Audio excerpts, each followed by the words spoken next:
Hey, Homeworthy. I'm Bob, and you're at my home in Dallas, Texas. Come on in. I can't wait to show you around.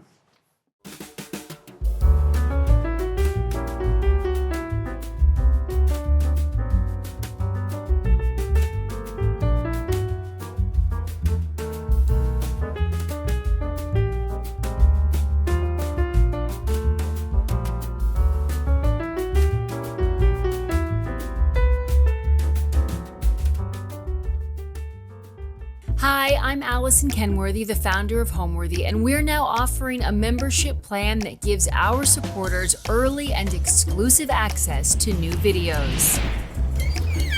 Hi, Homeworthy. I'm Roz. You're here at my home in Los Angeles? Come on in. I can't wait to show you around. With this membership, we invite you to open more doors, discovering new homes, rooms, and personalities available only to those with the keys to our guest house. You'll be part of a community of people who are just as passionate as you are about interior design. To access all of this exclusive content, simply click the Join button below to become a member today. You're watching Homeworthy, where we believe every home has a story. Hi, I'm Bob Gibbs, and we're at my home in Dallas, Texas. I have been in this house for 17 years. It's the longest I've ever lived in one location. The house was built in 1926, so she's closing in on 100 years, which is, anyone that's familiar with Dallas will know that's a rarity. We like to tear things down. So it's a miracle that she has survived.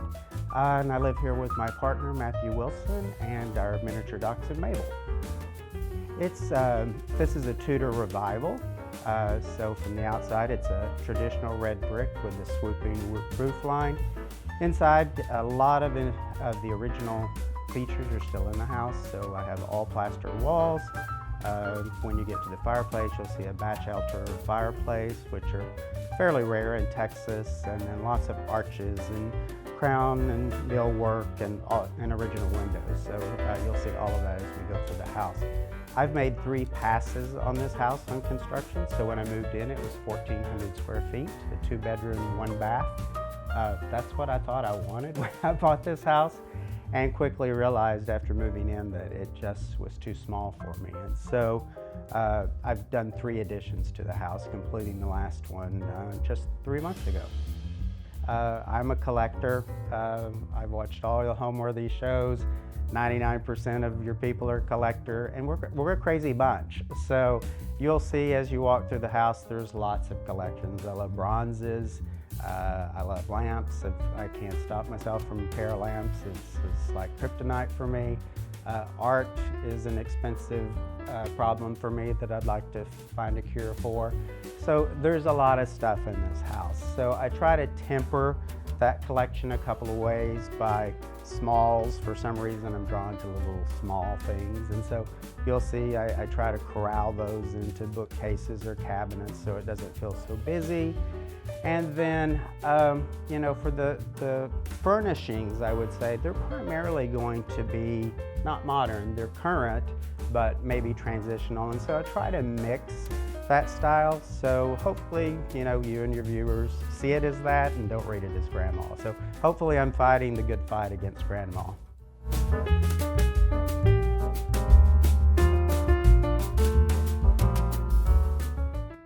Welcome to my living room. I am not a fan of homes with no entryways, and I bought a house with no entryway. So you walk right into the front door into my entryway. It's an old house, 100 years old, and there are a lot of quirky things about this house I love, one of which is the door. The door is original, all of the arching and all of that. When I moved in, it had a really bad 70s stained glass in it of daffodils. And I thought, not my favorite, but it was a little janky, and I tried to repair it, and then one night at 2 a.m. I hear the glass breaking and falling to the floor. So I just had clear for a while, and then about a month after it fell out, I was at an antique store and walking by, and that dusty thing was sitting on the ground for $20, and I thought, what are the chances that that thing will fit? Brought it home, perfect fit, snapped it in, put a little DAP in, and it's been there everywhere. So that's all Bob's handiwork. So super handy there. One of the things that I just loved when I bought this house was the original fireplace. This is a Batch Elder fireplace, which is the man who developed and handmade all of these tiles. Pasadena-based guy from about 1903. He was kind of the first to do high quality goods and advertise them in a way that like builders were interested in shipping them across country. So you'll find pockets of them across the US. It's rare as hen's teeth to find them in Dallas. So I just love this and all the detail. We have the cove molding. I'm not sure if it catches in here, but I love how these ceilings cove up and give you a little extra height. On the top of the mantle, a couple of things you're going to hear today: mom and grandmothers. And so mom and grandmother highly influenced me. Both were antique collectors, drugged me along on their shopping expeditions. And so that's where kind of this love of old things comes from. When I talk about my mom, you'll hear I stole that from her house, or she gave it to me, meaning I said, can I have that? And she said, sure. So on the mantle, a beautiful French clock, bronze clock on a rouge base that I stole out of her pantry of all places. And then these, I love. These are some of my favorite things. These are Henry Dufay. He is a French bronze foundry worker from France at the time of Marie Antoinette. These are not from Versailles, but he did cabinets with a lot of the gilt bronze work that went into Versailles. So these are fantastic. These are chenets. So if you don't know what a chenet is, those are fire dogs. I can't imagine something so beautiful being down there and getting burned by fires, but you can see on the back of them where the support went so they could hold their logs. So just love these. And then above it is an artist that I have collected for a number of years. His name is Michael Workman, and primarily does the American West. This is an unusual work for him. I haven't been able to verify, but I believe this may have been a student piece. I bought this at a corporate auction they were getting rid of all their corporate art. And this thing weighs about 300 pounds. It's on steel. The under support is steel, and then all of this paint work is done by rotary blades, acid washes, and then patina put on. So I just love how that contemporary feel really is an American Southwest painting. So one of my favorite pieces of art. Over to the right here, we have my monkey. This is Dresden monkey. Carl Thiem was the designer. He, worked for Meissen and Dresden.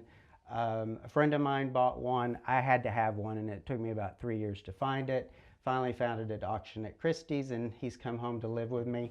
The interesting thing that you'll hear from me is like, I bought one monkey, and then suddenly monkeys started popping up around me. And it's like I wasn't even looking for monkeys. So as we go through the house, you'll go, oh, there's another monkey. And so you'll hear that story, whether it be bronzes or things like that. I'll be like, oh, I started with one and suddenly I had 50. So, and then as we move into the corner of the living room, have a beautiful French desk. I don't use it as a desk. It's all display.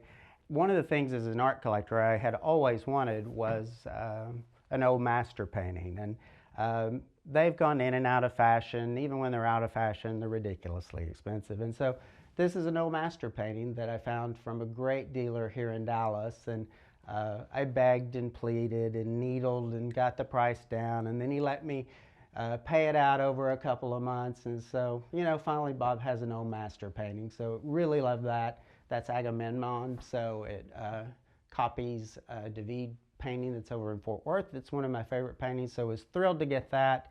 And then the other thing, I lost my grandmother, who was my antique running buddy last year, and so you'll hear me say a couple of things. This was one of her pieces, and it's a Champ-Follet bronze inkwell, which I just love, and it was one of her favorite things, so I'm happy to have it in the house.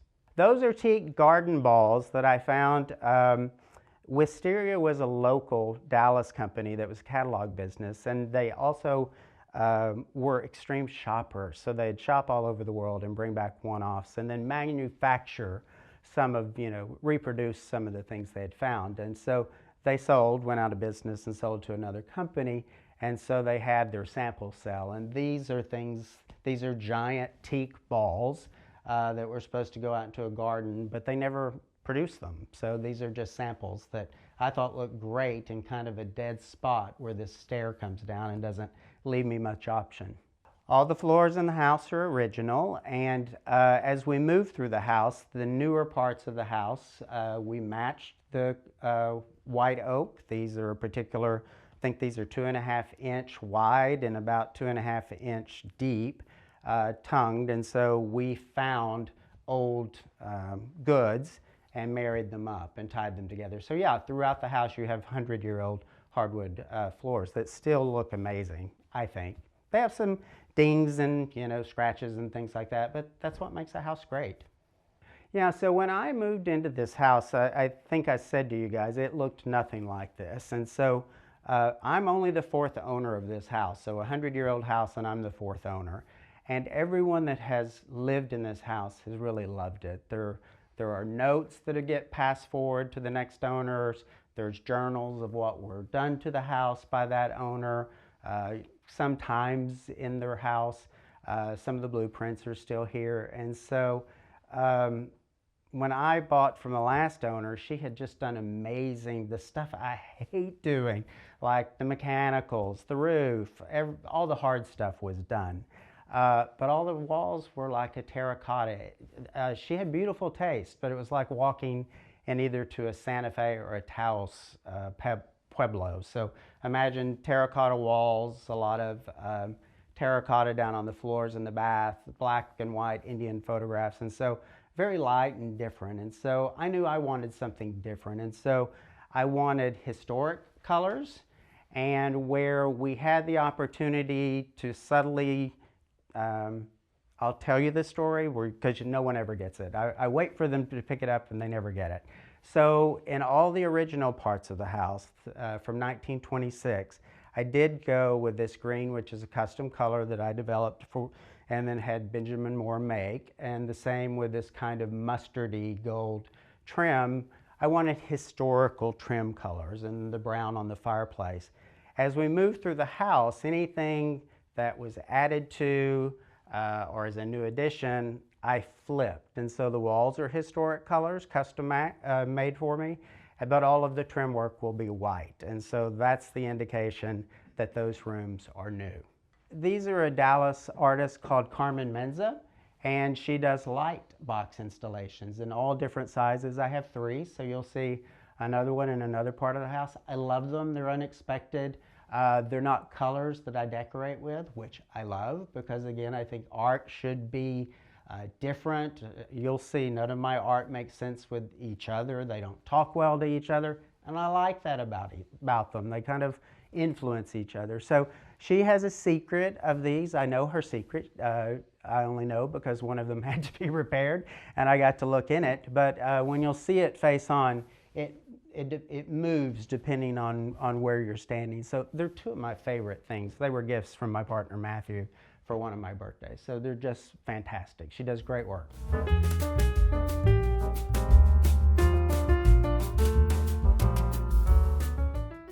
All right, now we're going to go into my music room. Follow me. All right, so now we're in my music room, which I think is a little grandiose. This room is maybe 7 by 11, so why don't we call it like the piano porch? Because again, old house, this would have been the original open porch, and so there would have been French doors where we walked through, and all these windows have been added to enclose it. So it's a small room, but it does fit the grand piano, which was my first real purchase when I graduated from high school. I had a relative who was tired of the piano. I play. And so she offered it to me, and I paid it out for like 2 years. And so I felt like I was a real adult when I bought my first grand piano, my only grand piano. Things that in here I love, these were little gifts from my partner Matthew. These are from a Dallas sculptor, Brad Oldham, the brother of Todd Oldham, the fashion designer. And he does all of these birds and walking mans, and you'll see giant ones around the city. that are public installation pieces. So I love those. This I painted. One of my degrees is in fine art, and so I painted this. So this is one of mine. I wouldn't say I love it, but I like it. Grandmother's Waterford chandeliers that I've moved at every house that I've had. So it's been in dining rooms, entryways, now it's in the piano porch. It will follow me everywhere.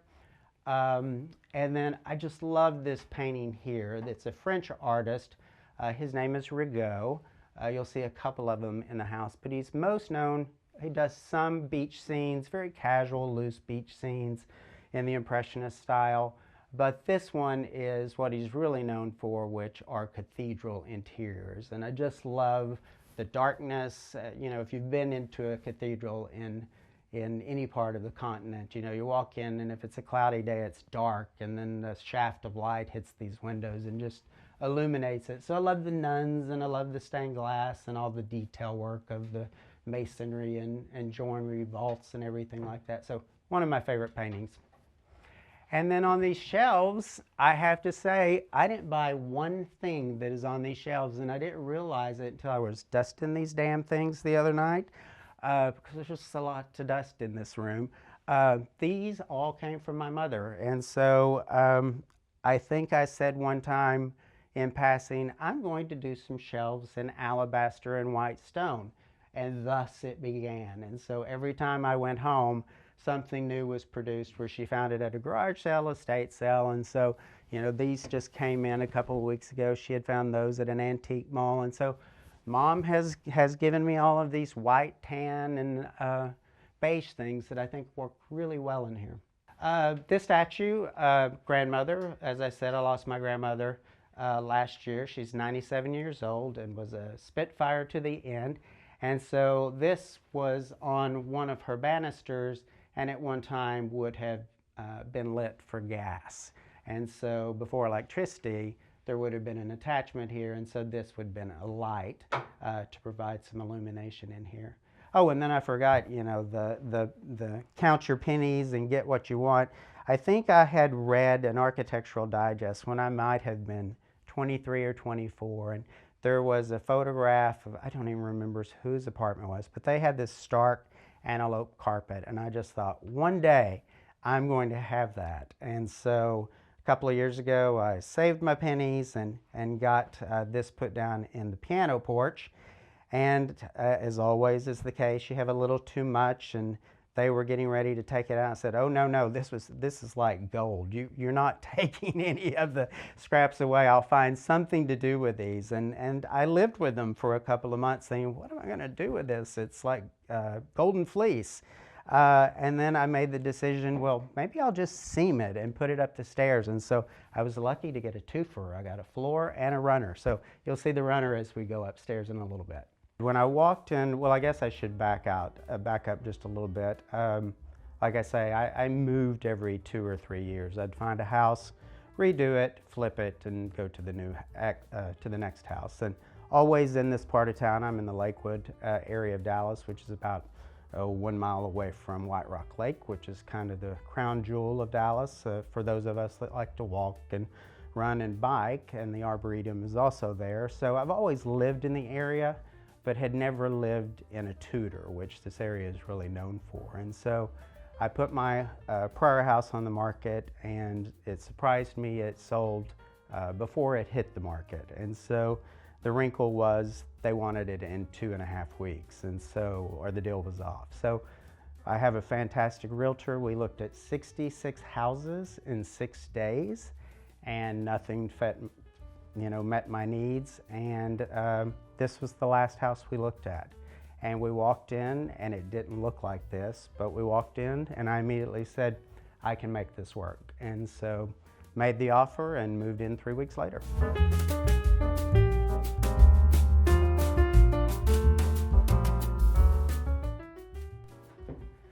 All right, now we're in my dining room, which is a new addition for me. This, until about 3 or 4 months ago, was our formal living room. As I've said, I've done 3 additions on this house over time, and so until 3 or 4 months ago, traditional living room in here.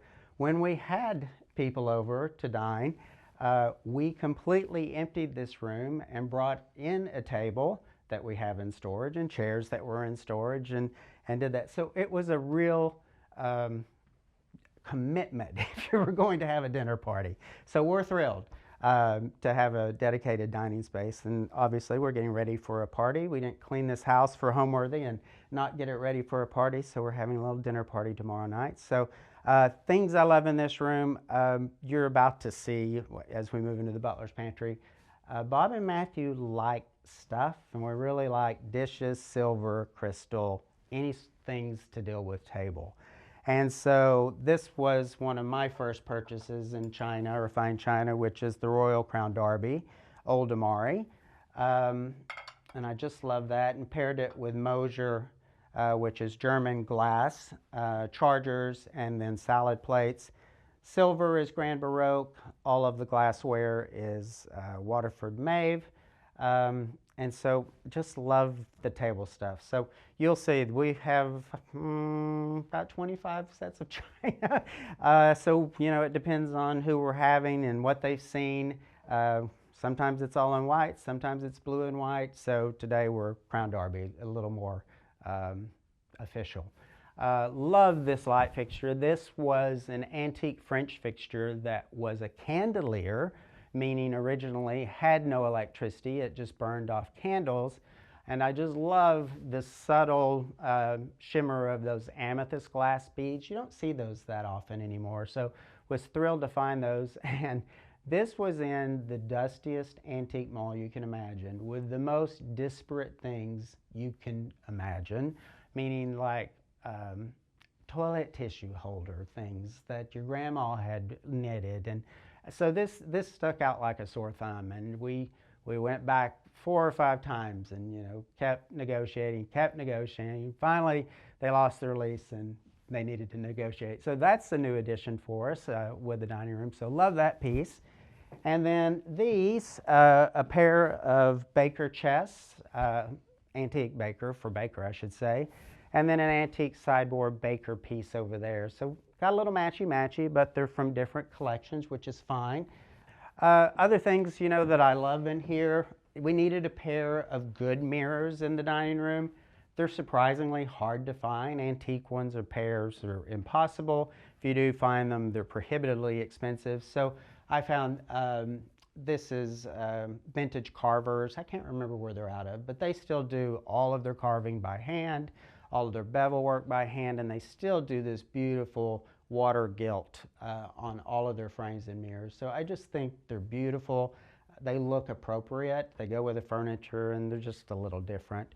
And then the elephant in the room, which are these tacky, fantastic lamps. I just love these things, and we bought them when we were getting this dining room. We started looking for lamps, and I said at the beginning, I've never met a lamp I didn't like. So these we thought were just like enough to give some gravitas to this dining room. So they're over the top, but we love them. So that's them.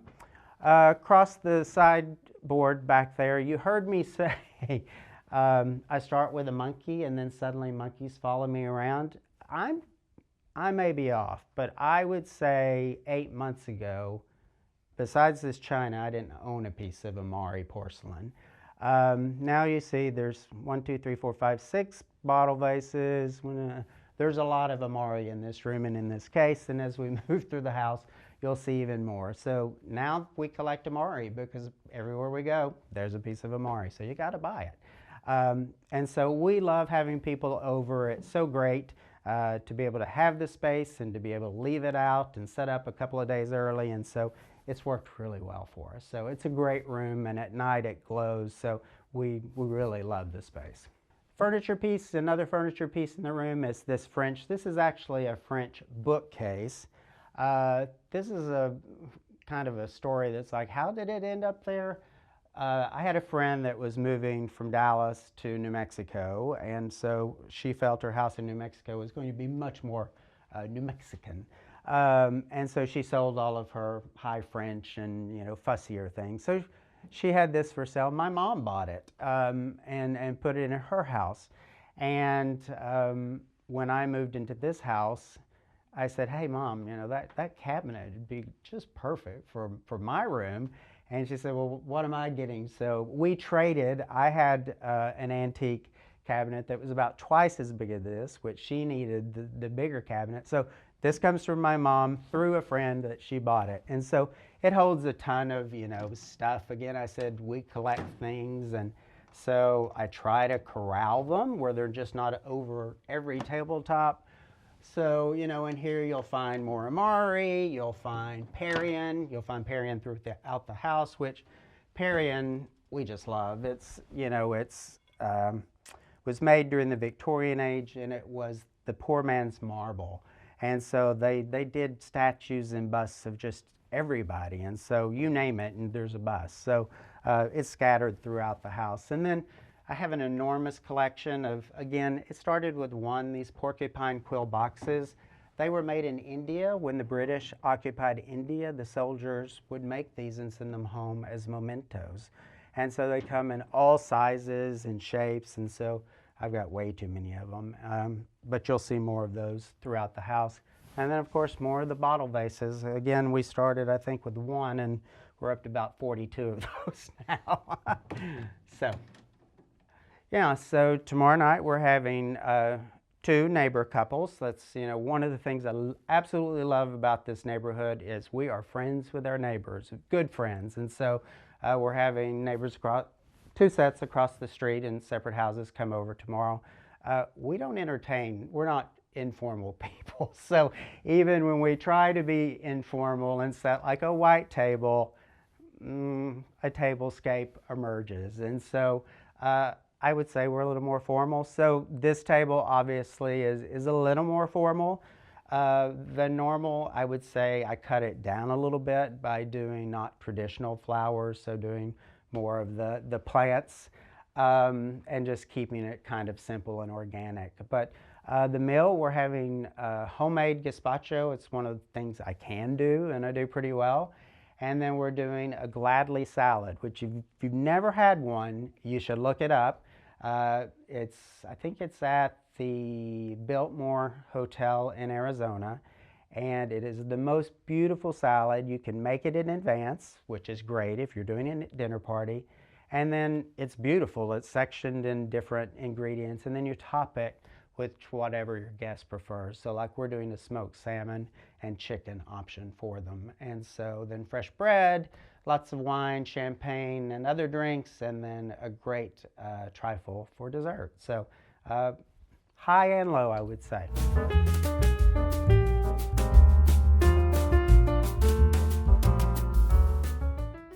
All right, so now if you'll follow me, we're gonna go through to the butler's pantry. So this is my butler's pantry, and during the renovation, this recent renovation, this was really our only eating area. So this was a small banquette with a small table, a couple of windows here.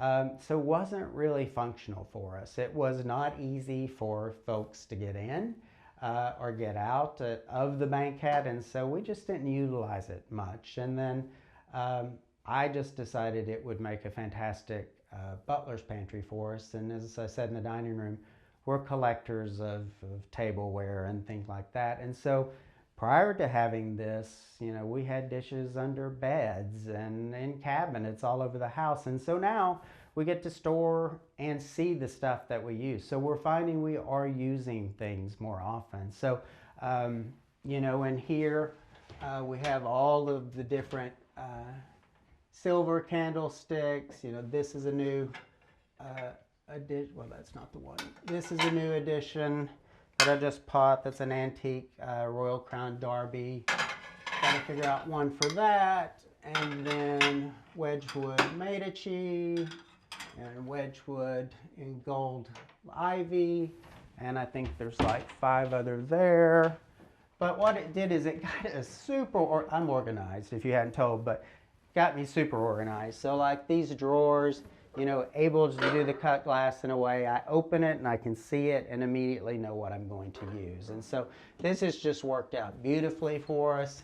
This is original to the house, the one part of the storage that's original. So, you know, all of the The glassware goes in here, so works out really well for us. And this was a major, one wouldn't think this was as major as it was, but I talked about how heavy the plasterwork is in this house. And literally in this butler's pantry, it was raised in parts. It was like meringue almost in parts. And so we went through the painful process of sanding the hallway, the butler's pantry, and the kitchen down to accept wallpaper. And I just love it. This is the Tebow, and it doesn't show in this light, but maybe when we get in the hallway, it has just a slight little bit of gold shimmer. And you know, as you've seen, I like a little bit of gold, or a lot. So I like that kind of juxtaposition of the grass cloth and then that kind of gold thread coming through. Love this little French snow skiing. It's by Jules Hervé. I have a couple of his paintings, and I just love how it captures. I've been there during that time of year where it looked like that, so it reminds me of the journey. And then this girl is interesting to me. I love her. Solid marble, heavy as all get out, and I got her, and there were 3 others. So she's spring, there was fall, winter, and summer. And so they sat on 4 pillars of a garden. And so I got spring, and she used to live in my garden, and then I brought her in at this house. And then, of course, for all of us that drink, constant bar makes it easy for when you have guests over. They can serve themselves. Just send them in here and serve themselves. And then, as you see, more Amari, more Perrier. Again, a year ago, I don't think I had a piece of this. So it's finding me. And then, you know, I don't like to talk about, you know, super bargains, but this one's a super bargain. This alabaster pendant weighs about 150 pounds. And that, my mother, I went to see her one Sunday, and walking through her garage through her pile of stuff she had bought this week, and that was there. And I said, I'm going to take that. And she said, okay, you owe me $2. I bought that at a thrift store for $2. So it's moved with me from every house, and to me, it's the perfect fixture in this house with that warm yellow gold that I just love that light. I don't like unadorned space.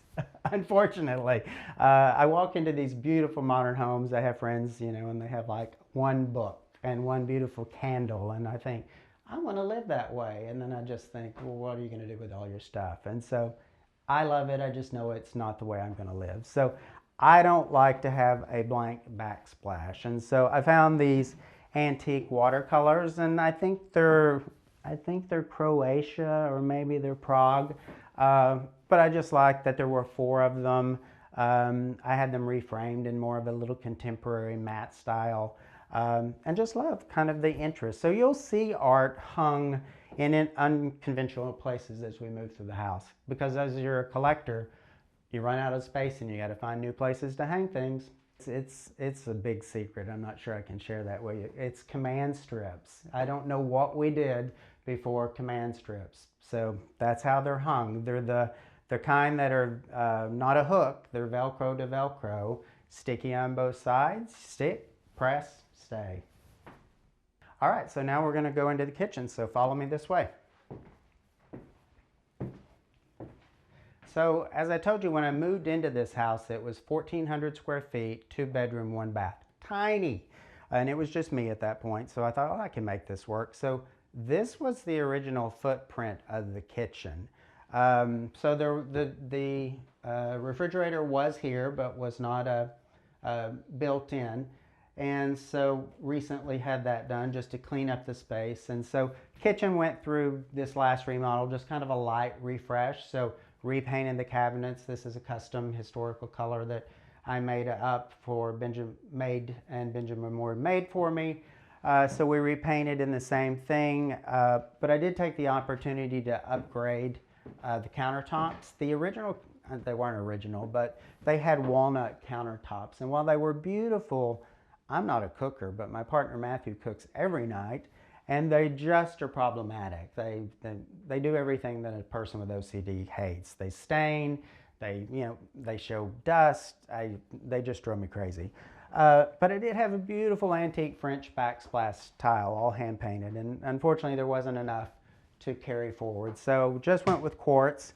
It's indestructible. It works well for his hot pans, his cutting, anything you can do. I'm a kind of a crafter, so I come in here and do things on it, and so far we haven't been able to damage it as of yet. So it's worked really well for us. This island, not an island, I think it was a desk, but this was something that was in the house when I bought it. And so when I walked into the house, I thought, what are the chances I'm going to find? I didn't want something new and slick and shiny. Again, not a cook, so I more care about the look than the functionality sometimes. But loved this antique table from Mexico. It's about 250 years old.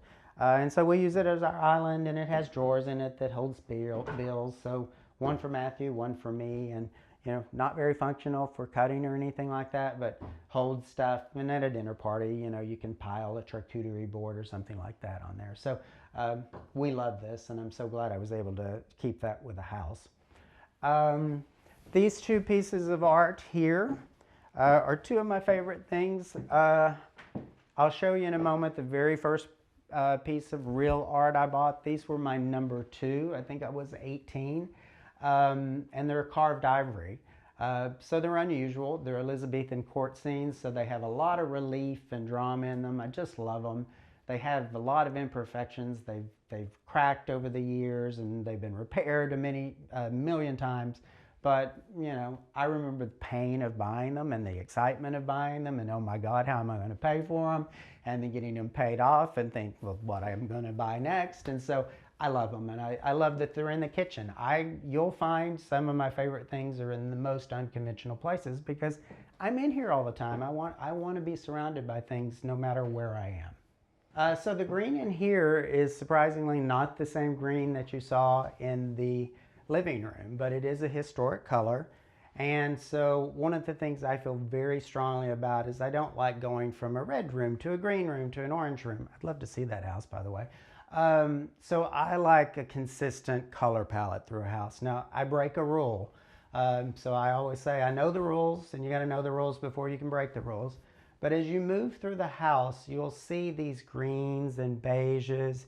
You'll see in a moment the introduction of a kind of a persimmon color and more creams. And I just think that makes each room a little bit different. It has its own stamp on it, but it's cohesive to the house. And I want this house to have warmth, and I believe these colors really do warm up the house. And so hopefully people appreciate them. I know they're weird colors, but I just love them.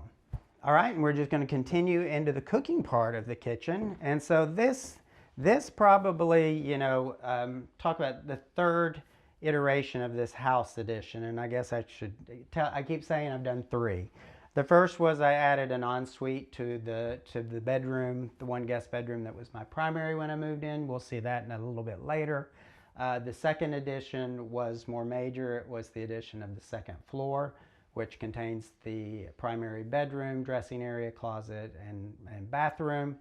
And then the one we just finished about 3 or 4 months ago was really the family room, which we'll see in a moment, but it refreshed the kitchen, and then also it extended the kitchen, and that was just necessary to get to the space where we needed the great room. So we took the opportunity, you're going to do it anyway, refreshed all the paint, cleaned up all the hardware. Stove's still on back order for a year. But took down the dated microwave vent combo and moved down into technology. I'm not an embracer of technology, to be quite honest. So, but I'm trying to be better. So now I have a microwave that's below the counter area and slides out. So that's new for me. And then the countertops, it really brightened up this kitchen. Those wood countertops, while lovely and warm, were dark. And so I do like this light quartz with just slight veining on it. And then it gave us just all of this new cabinetry that we didn't have before, because the kitchen would have stopped right here, I guess. So we gained about another 8 feet of kitchen and cabinetry and pantry, which is my favorite. And then of course our Mabel station. And so I know it's ridiculous, but I'm just going to show you. Mabel has, you know, she has her kibble, her water, she has her closet, if you will, with all of her turtleneck sweaters. So all Mabel's assortment is there of her dressing and then all of her food. So it gave us a chance to just really make the space work for us. And Mabel, who's our daughter. And then the unexpected thing is I didn't know I wanted a pantry. We had gotten very used to just storing stuff and buying fewer things and making more frequent trips to the grocery store. But you get a pantry and you love a pantry. So if you're interested in seeing the pantry, here she is. So I just love that I can now have adequate supplies of Topo Chico, all of my cereals and, you know, cookies and fruits, and then all my white, you know, kind of blanc de chien sits up there. So when that's primarily dishes and things we use outside, and so that's a perfect location for them to live there because it's just a short walk outside. So we love having this space here. And this was the original back door, by the way. So you can see it has the wave in it, and then we just frosted it for the pantry. And then you heard me say you're going to see art maybe where it's not supposed to be. We're still in the kitchen. And so I have art here too. So just a small chest that holds paperwork and keys and things like that. But this artist, her name is Koo Shadler. She fascinates me. She's a New England artist. I found her work in Santa Fe, but she is one of the few painters of this age that is painting with egg tempera. And if you're not familiar with that, that's what the Renaissance painters used. And so they mix their powders with egg yolk, and that creates a paint, and she paints with single or 3 hair bore brushes. And so you just get this infinite tiny brushwork, and it probably won't show on camera, but like she even goes to the trouble of, like in the blonde hair, there's like 18 karat gold paint to give those highlights. So I love him. He reminds me of my nephew. I bought this painting kind of to commemorate a big 10-year milestone for me, a personal milestone, so it means a lot to me. And then under it, I have a Jeff Koons drawing. You don't see a lot of drawings by Jeff Koons. You know him for his sculptures. But I bought a small Jeff Koons in one of his limited series. You'll see that one in a sec. And so while I was talking to the artist, he said, "Would you like me to sign something?" I said, "Absolutely." And so he said, "Would you like me to draw something?" And I said, "Even better." And so that was a freebie, or a gift with purchase, I should say. And so had it framed well. And so now I can say I have a Koons drawing as well. I lead a sales and distribution team for half of North America for a corporation, and have done that for about 20 plus years. So no, I'm not a designer by trade, nor an architect.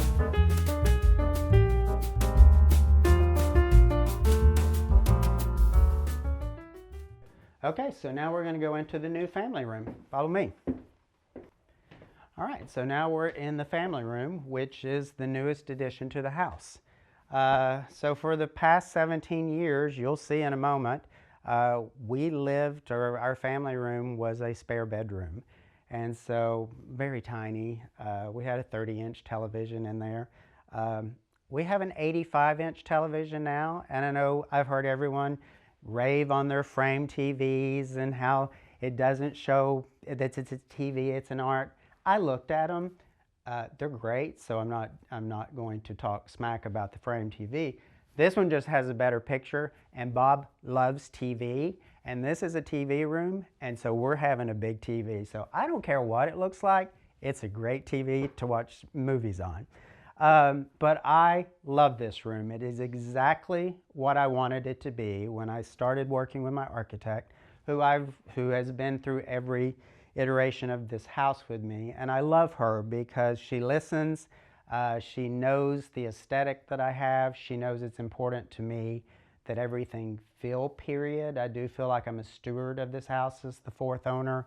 I talked about houses around this one being torn down and bigger houses going up. So I've done all of these things for my personal enjoyment, but also to make sure that this house endures, because this neighborhood is changing rapidly and I want this house to survive. So this turned out exactly as we wanted it.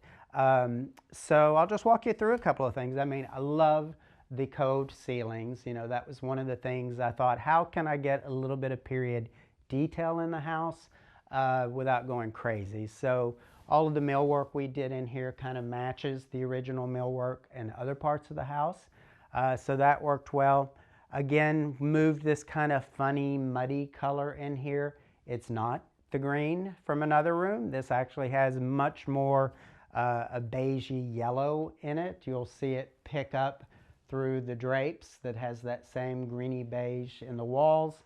And so it's a different color. So as I said, as we move through the house, the colors talk to each other, but they're slightly different. And in this room, more than any, you'll see kind of the emergence of kind of that persimmon orange coming up through the rugs and the pillows and the throws, and then some of the art. So there's a lot to talk about in this room. Kind of piled it high with some of our favorite things, since this is where we spend the majority of our time. So tons of bronzes in here, tons of lamps. Again, never met a lamp I didn't like. Lots of art, and so I'll just talk about a couple of them. These two pieces, well, there's, how many are in here? 1, 2, 3, 4, 5, 6, 7. There's 7 of these by this artist in this room, and his name is Donald Rollers Wilson, and he's from Fayetteville, Arkansas, and he is crazy as a loon, and will admit that himself. So he paints these gothic mythical stories, and so you'll see in a moment what I'm talking about. So this one, you've got the teepee with the match coming out of it, and then the big match. This is part of the narrative. So he has a book, and all of these characters make up these crazy stories, and so he's a nutcase, but I love what he does, and I love how he paints. He paints like a Renaissance painter, and I'll show you that over here with 3 of them. So this guy, I'm telling you, he's crazy. You know, you've got a dog, a monkey, and another dog all dressed up. This one's in a beanie. They all have little stories painted by hand around them. They all have names. This is Ugly Betty. She's one of the main characters. That's Patricia, Betty's cousin. Like, there's a whole family folklore in the book about these characters, and they just crack me up. They make me smile every time I walk by them. I have some very serious art, and these bring me more joy than any piece of art I have, because they're just unexpected and they're goofy. And then they're right next to, you know, not serious, but more formal things. So Empire bronze candle holder. Funny story on that one. I bought that 100 years ago at Christie's at auction, and didn't check the measurements, and I asked them to ship it, and the shipping was going to be, I want to say 10 times the price I bought this thing. I didn't pay anything for it, and I was going to be up there in 2 weeks for business, so I went up there, and it was a lamp and was about 3.5 foot tall. So I took it to UPS and then stood there and dismantled this lamp to get it down to this size to be able to ship it. So you know, where there's a will, there's a way. And I just love, these were new, not new, but they're new to us, these Russian Empire bronze and gilt lamps that we got at Muse, one of our favorite antique places in town. And then this artist, he's really no longer painting, which breaks my heart. He's a young guy. His name's Nick Kosiak, and he paints Ukrainian children well before, you know, the conflict that we're in the middle now. But he spent time there and was horrified by, like, the orphanages and the sadness of the children. And so you will see these portraits, and I love the, you know, his closed fist indicating, you know, struggle or, you know, whatever he's going through, and then that openness of the open palm of, you know, hope. So I just love that. That's one of my very favorite paintings. All right, so as we move through the room, you know, if you haven't picked it up, and I think I already told you, I love bronzes. This was a Valentine's Day gift last year, I believe, and this is a Bustamante. He's a Mexican artist that does just really whimsical bronze work. So I love him. These are reproductions, but they are really good reproductions of the French Guédon tables. So I love these. These babies, these needlepoint chairs we found at the last minute to go in these rooms. Colors are perfect. I love the pattern of them on the pattern of the floor. They're comfortable, they're deep, and they're different. I mean, they're a little grandma-y, but I think they work. You know, I talked in here of like all of my upholstery is going to be a little bit more current. And so, you know, the sofa is a very straightforward sofa. The mohair chairs are in a very traditional profile, as are these little barrel chairs, and then the cocktail table in onyx. So very clean, timeless, and so I like to throw in some antiques where I can. You know, these are, and there's two, I'll show you the other one in a moment. These came from my grandma that I lost her last year, and I coveted these things for 48 years. I was with her when she bought them. I think I was 12 when we bought them. Yeah, I'm 60, so yeah. So I was 12. She bought them. They're terracotta, French terracotta, and they're young Napoleon and Josephine. So they would have sat for these.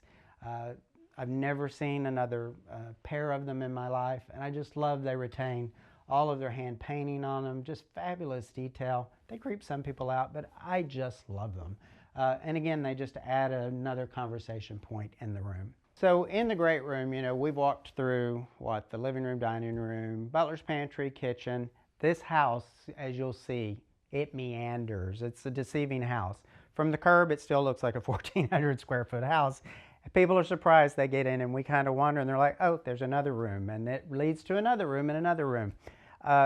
And we talked about that. The architect and I talked really thoughtfully about, should we open up some more walls? And two reasons no. I decided no. Number one, I was already 30% over my estimate of what I was comfortable with, so I wasn't looking to add costs. And two, I thought that took away from what I was trying to do with the house. And what I mean by that is keep it as true to its original function as one could. So, like, listen, these houses, people live in them. Each owner puts their own stamp on them.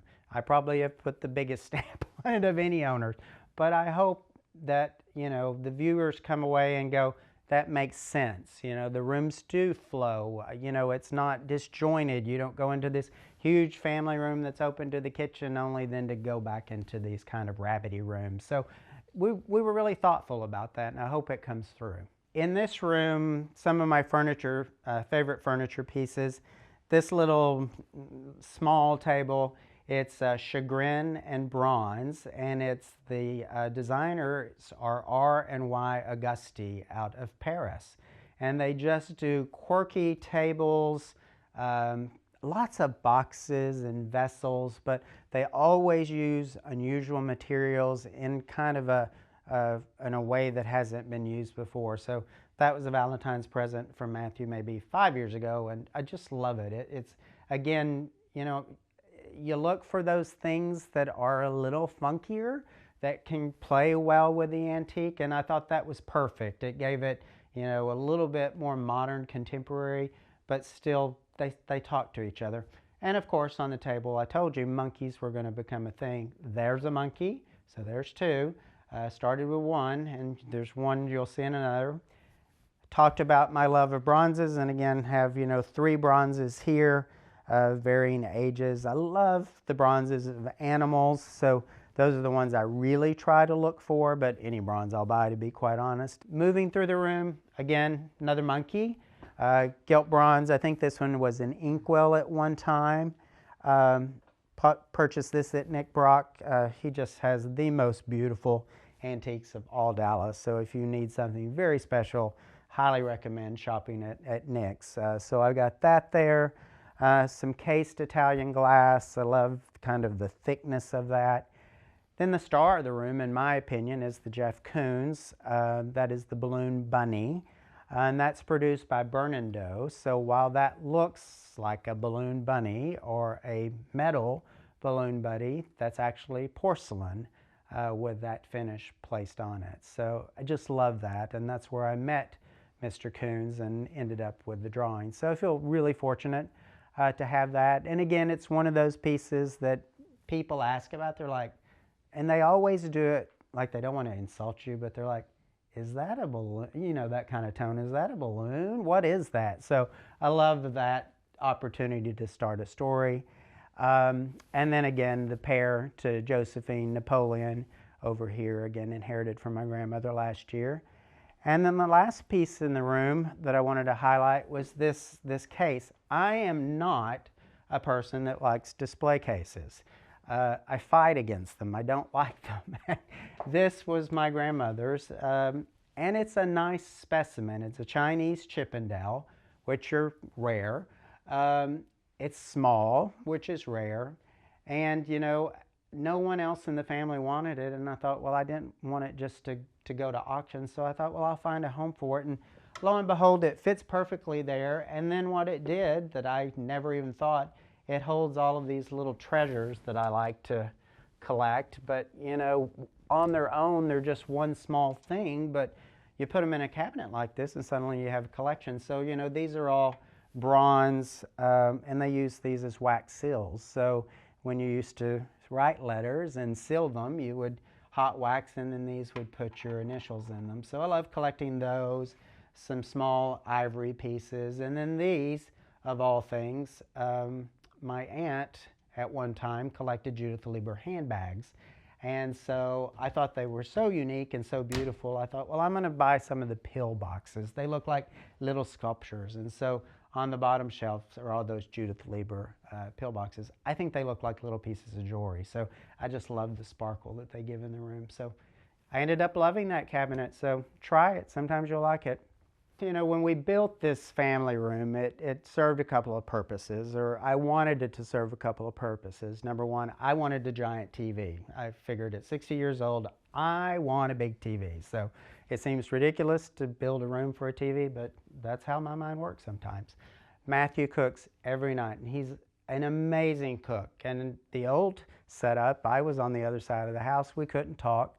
And so now we're able to have a conversation while I'm sitting here watching television while he's cooking dinner for me. And then the third was it gave us easy access to the backyard. And we entertain, well, we're outside all the time. If we're not working, we're working outside in the garden. And so, and we entertain a lot outside. So this room granted us, number one, it created a very nice courtyard. It also connected the guest house, so now my office, I don't have to walk outside in the rain. But it created a kind of lovely, I'm going to say New Orleans-y courtyard. So I'd love to show that to you guys next. You know, to me, the personality of the home comes from the owners. So while I say I fight against grandma taste, you know, I'm drawn to old things, and I'm the one living here, so I don't make apologies, and I don't think anyone should. If you love what's in your home or love your home, then that makes it your home. And so I travel a lot for work, and so after a week out of town, I love coming home and I open the door and it's quiet and it's warm and my family's here, my dog's here, and it's my sanctuary, so it's my safe, quiet place.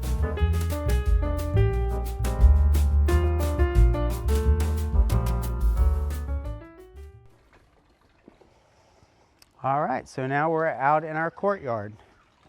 You know, this was a space we weren't quite sure what was going to come because we had a really great sized backyard post this addition. So imagine this not being here and this all being yards. So we had a nice sized yard, and you know, one of the things we were concerned about is what are you going to have left over? And we just got lucky. So what I decided, previously this was turf and flower beds and lots of curving and more English in style.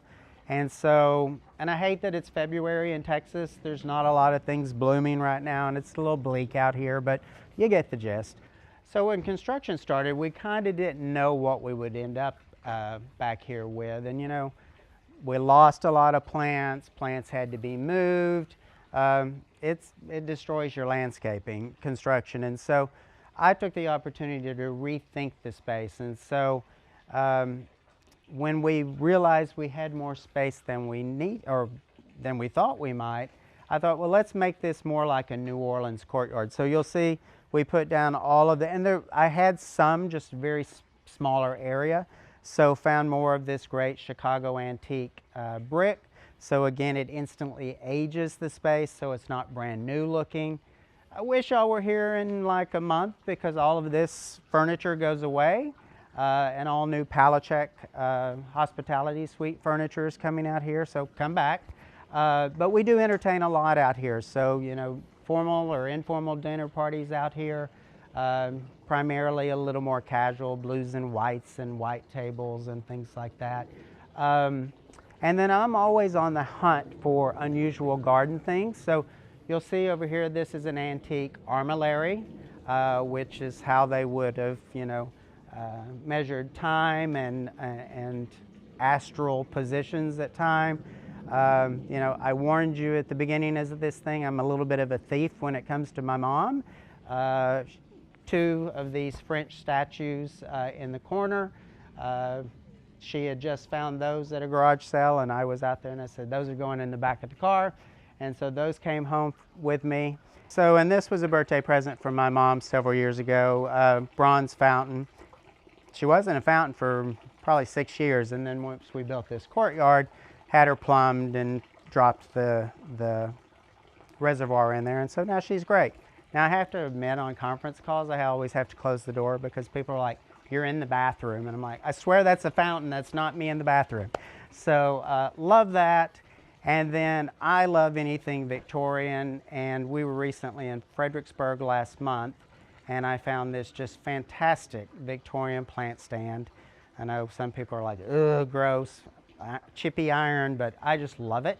And I have, you know, containers throughout the garden. They're cast iron, they're heavy, they have substance, and they hold flowers beautifully. So you'll see them dotted throughout the garden. So come back in summer or fall, and I guarantee you it's color everywhere. Right now, kind of bland. I love the warmth of the house. I love, it's a quirky house. In one second, I think, God, I'd love to sell this house and build a brand new home from scratch. I've never owned a new home that I've built. I've always rehabbed homes. And so I've grown to really love the quirks of this house. You know, all of the windows are original except for the additions. They required new windows. But all the original windows are here with the wavy glass. In most places, I went back on the additions and put in French Restoration glass to kind of mimic that old glass work. But you know, you'll see uneven plaster in these houses as they've been repaired over the years. A little heavier finish on the wall than we'd probably prefer modern days. It is what it is. There's level changes in this house, so if you're a klutz, me, you have to be conscious of those things. And it's not an open concept house, so that works really well for us. We like delineated spaces, and so, and you'll see, you know, I said earlier we've made 3 additions to this house. The latest one is a great room, family room, whatever you want to call it.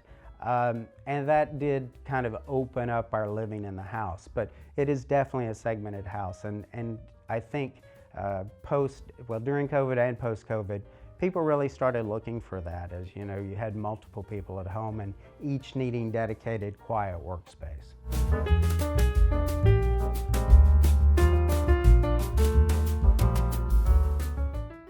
All right, so now we're going up to the primary bedroom. I'm going to pause here on this stairwell just to call out a couple of things. Number one, my cause figures. I love those. Again, those are a little more attempt at contemporary art on these acrylic bases. But, you know, the real story here is this monster painting. And Bob bought this and read the dimensions, but apparently didn't comprehend the dimensions. So I wanted, it's a Texas artist, last name Gonzalez, And this was hanging in the Seagram's building in New York, and they did a deacquisition sale at Sotheby's or Christie's, I can't remember. Anyway, I bought it and went to pick this thing up in my SUV, and it wouldn't fit. So then I went and rented a U-Haul, and it still didn't fit, so I had to buy the largest U-Haul. So, word of warning, check the sizes. Now, I was lucky that it fit here, but otherwise I would have had a 6 foot by 6 foot painting. Guess I could have made wallpaper with it, so check your dimensions. All right, so now we're in the primary bedroom. This was the second addition I did to the house, so all that we're going to see upstairs, all that exists, is the primary bedroom, dressing area, closet, and bathroom. So this is just our space. And I wanted a space where I could retreat, and you know, I was just living here by myself. I don't know what I was retreating from, but I thought, you know, there will come a time where I want some separate space. And so I love the idea of being able to get a seating area in here. The other thing, you know, that we talked about in this room was you go into these old houses and you come up into the attic spaces and you get these wonky ceilings, and you know, you're walking into a slant or there's a gable there's just a lot of unusable space. And so my architect and I really talked and thought through of how we would get this and not have that. So, you know, the downstairs, they're 12-foot ceilings. We just have 8 feet up here. We do have one weird angle, so that's the exterior roof climbing. But to get this mass with no sort of weirdness in it, we cut the roof of the house off and lifted the roof 7 feet. And so that allows us to really make it look like a room and not like a attic conversion. So up here, you know, my goal was quiet, layers upon layers of creams and golds and whites. I wanted it to be very quiet. The bedding has to wear like iron. We have a 4-year-old miniature dachshund named Mabel that you'll see running around, and she sleeps with us, as all your dogs should. And so I love this bedding. This is Ann Gesh, and it's all silk, but it's washable silk. And so whatever happens to this, and believe me, every month, anyone that owns a dog has been awoken at 3 a.m. by the famous, ugh, you know what's coming. And so these can be washed and wear like iron. So I just love her linens. It's like top quality, but just impervious to anything. The painting over the bed is the one Roller Wilson that is not downstairs in the family room. That's where the rest of them are. And this one is my favorite. I love the cats. I love the one that's smoking and the bee. And, you know, I'm not going to take the time, but there's their story of what they're going through at the moment, hand painted around the frame. So again, just a crazy artist who I love. Over here, this is, I consider my best painting. This artist is a Russian artist named Igor Melnikov. I have this one and the one to the right. And he primarily paints children from war-torn countries. And so you'll see a lot of melancholy. They're not happy children. So he paints the struggles that they go through. And his work is just beautiful. Again, he's one of those artists that paints with a very small haired brush to get infinite detail. And there's just something about it that grabs me. You know, the weird things that I like to collect that bring a little bit of humor. I love this trend of these contemporary artists doing lines for other companies. And so this is the Haas brothers. They do these enormous weird monster chairs, but they did this for L'Objet. And so, you know, that's an affordable way of getting a piece of art by an artist that may be out of your means otherwise.